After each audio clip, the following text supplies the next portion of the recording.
Allot மணி சேனலுக்கு வருக வருக. நான் செபி ரெஜிஸ்டர்டு ஃபினான்ஷியல் அட்வைசர் கிடையாதுங்க. நான் எஜுகேஷனல் பர்பஸுக்காக என்னுடைய பர்சனல் எக்ஸ்பீரியன்ஸை நான் ஒரு 20 வருஷமாக மார்க்கெட்டில் இருக்கேன். அதை தான் உங்கள்கிட்ட ஷேர் பண்ணுறேன். நீங்கள் எந்த முடிவு எடுக்கிறதா இருந்தாலும் உங்கள் நிதி ஆலோசகரை அணுகி அதுக்கப்புறம் பணத்தை போடுறதை பற்றி முடிவு பண்ணுங்கள். நன்றி. அலாட் மணி சேனலுக்கு வருக வருக. இந்த சேனலுக்கு இன்னும் நீங்கள் சப்ஸ்கிரைப் பண்ணலைன்னா தயவு செஞ்சு சப்ஸ்கிரைப் பண்ணிக்கோங்க. பெல் பட்டனையும் கிளிக் பண்ணிக்கோங்க.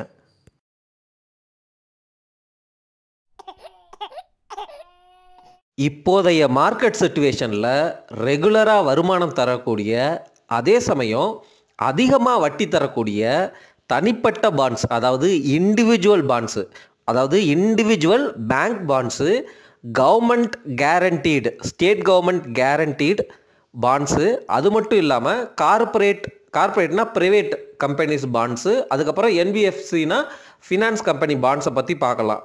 நான் இந்த வீடியோ பதிவில் உங்களுக்கு எந்தெந்த பாண்ட்லாம் இருக்குது அப்படிங்கிற லிஸ்ட்டை மட்டும் காட்ட போகிறேன்.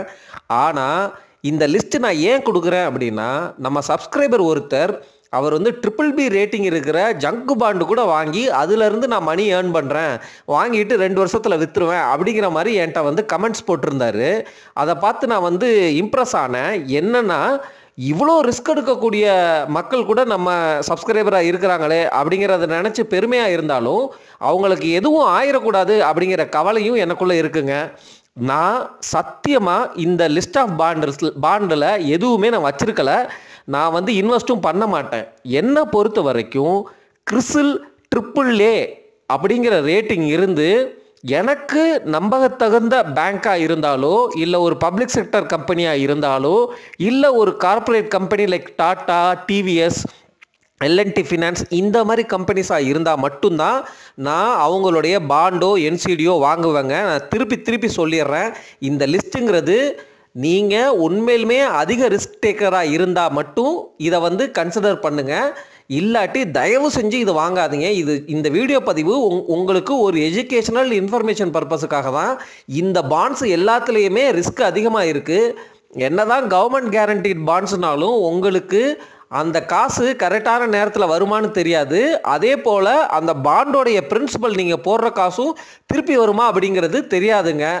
உங்களுக்கு உண்மையிலேயே இதில் ரிஸ்க் எடுக்கணும், பெட் எடுக்கணும்னு நீங்கள் நினச்சா இதை பற்றி நல்லா தெரிஞ்ச உங்கள் டிமேட் அக்கௌண்ட்லேயே கஸ்டமர் கேருக்கு கால் பண்ணி ஒரு பாண்ட் ஏஜென்ட் இருப்பார், இல்லை ஃபினான்ஷியல் அட்வைசர் இருப்பார், அவங்கக்கிட்ட பேசிட்டு நல்ல கான்ஃபிடன்ஸ் லெவல் வந்ததுக்கப்புறம் உங்களுக்கு ரிஸ்க் எடுத்து அந்த பணம் போனாலும் பரவாயில்ல அப்படின்னா மட்டும் முதலீடு பண்ணுங்கள். நான் சும்மா ஒரு வீடியோ போடுறேன், இந்த மாதிரி லிஸ்டெல்லாம் இருக்குது அப்படிங்கிறதுக்காக.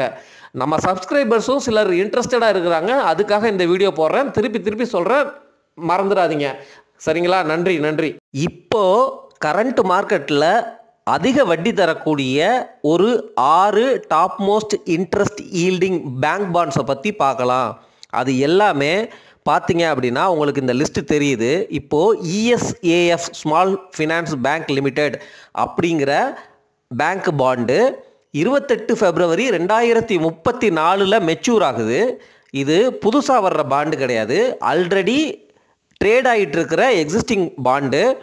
இந்த பாண்டோடைய ரேட்டிங்னு பார்த்தீங்கன்னா கேரோடைய ஏ ரேட்டிங் தான் கொடுத்துருக்குறாங்க, கிறிசில் கூட கிடையாது. கேரோடைய ஏ ரேட்டிங்கு.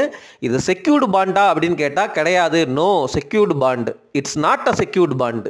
இது செக்யூர்டு பாண்டு இல்லை, புரிஞ்சுக்கோங்க.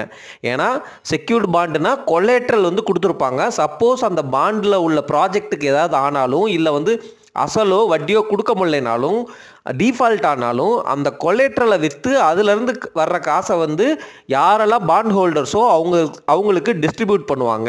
அந்த ப்ராசஸ் இதில் நடக்காது, அதை புரிஞ்சுக்கோங்க.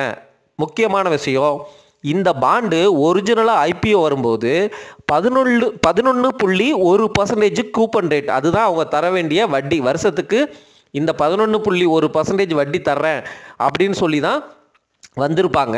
அவங்களுடைய வந்த ப்ரைஸ் அப்போ 100 ரூபாயாக இருந்திருக்கும். சரிங்களா? ஏன்னா இப்போ நீங்கள் வாங்க போனீங்கன்னா 100 ரூபாய் 25 காசு இருக்குது. அதனால் உங்களுடைய வட்டி இப்போது 11.03 அப்படிங்கிறத புரிஞ்சுக்கோங்க. கரண்ட் ஈல்டு 11.03, கரண்ட் ப்ரைஸ் 100 ரூபாய் 25 காசு.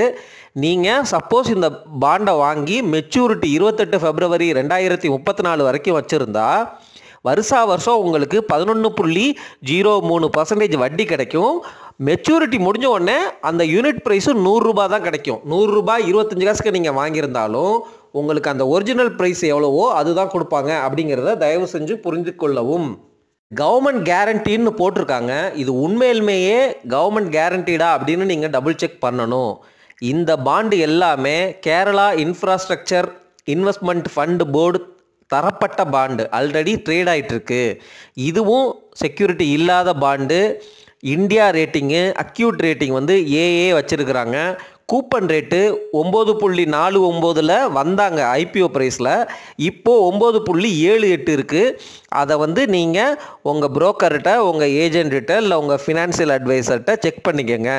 இந்த டீட்டெயில்ஸை நான் வந்து எக்ஸ்பிளைன் பண்ண போகிறது கிடையாது, ஏன்னா வீடியோ லென்த்தாக போயிட்டுருக்கு. நீங்கள் பாஸ் பண்ணி இந்த ஸ்லைடை பார்த்துக்கங்க. நான் ஆல்ரெடி பேங்க் பாண்டில் ஒரு பாண்டை பற்றி எக்ஸ்பிளைன் பண்ணிட்டேன். செக்யூர்டுனா என்ன, ப்ரைஸ் என்ன, ஈல்டு என்ன, மெச்சூரிட்டி என்ன, ரேட்டிங் என்ன, ஃப்ரீக்வன்சி என்ன அப்படிங்கிறது வந்து என்னென்னா குவார்ட்டர்லி 3 மாதத்துக்கு ஒரு தடவை உங்களுக்கு வட்டி கிடைக்கும். ஆனுவலினா 1 வருஷத்துக்கு ஒரு தடவை தான் வட்டி கிடைக்கும். பார்த்துக்கங்க. நான் எந்த பாண்ட்லையுமே வாங்க போகிறதில்ல, ஏன்னா கிறிஸ்டல் AAA ரேட்டிங் இல்லை. சரிங்களா? இது ஆனால் கவர்மெண்ட் கேரண்டீடு பாண்ட் செக்ஷனுக்கு கீழே வருது. கேரளா கவர்மெண்ட்டோட அசோசியேட் ஆகிட்டு இருக்க மாதிரி தெரியுது. உங்களுடைய ஃபினான்ஷியல் அட்வைசரை கேட்டிங்கன்னா அவர் உங்களுக்கு இன்னும் விளக்கம் கொடுத்து கான்ஃபிடன்ஸ் லெவல் தரலாம். அவருடைய அட்வைஸ் பிரகாரம், செபி ரெஜிஸ்டர்டு அட்வைசர் பிரகாரம் நீங்கள் வந்து எடுத்துக்கங்க. சரிங்களா? போன ஸ்லைடில் கேரளா கவர்மெண்ட் கேரண்டீடு அப்படிங்கிற செக்ஷனுக்கு கீழே நம்ம பாண்ட்ஸை பார்த்தோம். அதோடைய ஈல்டு எல்லாமே பார்த்தீங்கன்னா 9 to 10% தான் இருந்துச்சு. ஆனால் இந்த ஸ்லைடில் என்பிஎஃப்சி, அதாவது ஃபினான்ஸ் கம்பெனியோடைய பாண்டுங்க. இந்த கம்பெனியோடைய ஈல்டெல்லாம் பார்த்துக்கங்க 13.36%. ஆனால் நீங்கள் அதிக ரிஸ்க் எடுக்கிறீங்க. ஏதோ இன்ஃபோமெட்ரிக்ஸ் அப்படிங்கிற ரேட்டிங் அசோசியேஷனில் ஏ ரேட்டிங் வாங்கியிருக்கிறாங்க. மந்த்லி ஃப்ரீக்வன்சியில் வேறு தர்றாங்க. சரிங்களா? ரிஸ்க் ஜாஸ்தியாக இருக்கிறது என் கண்ணால் பார்த்துக்க முடியுது. இருந்தாலும் நீங்கள் பாஸ் பண்ணி இந்த பாண்ட்ஸோடைய டீட்டெயில்ஸை பார்த்துக்கங்க. லென்த்தாக போயிடும் வீடியோ, அதனால் நான் வந்து இதோட வந்து ஸ்டாப் பண்ணுறேன்.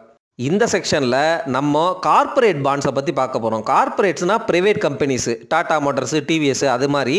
இப்போது Reliance general, Adani airport, Adani enterprises, Adani energy solutions, இவங்க எல்லாமே பாண்டு போட்டிருக்கிறாங்க.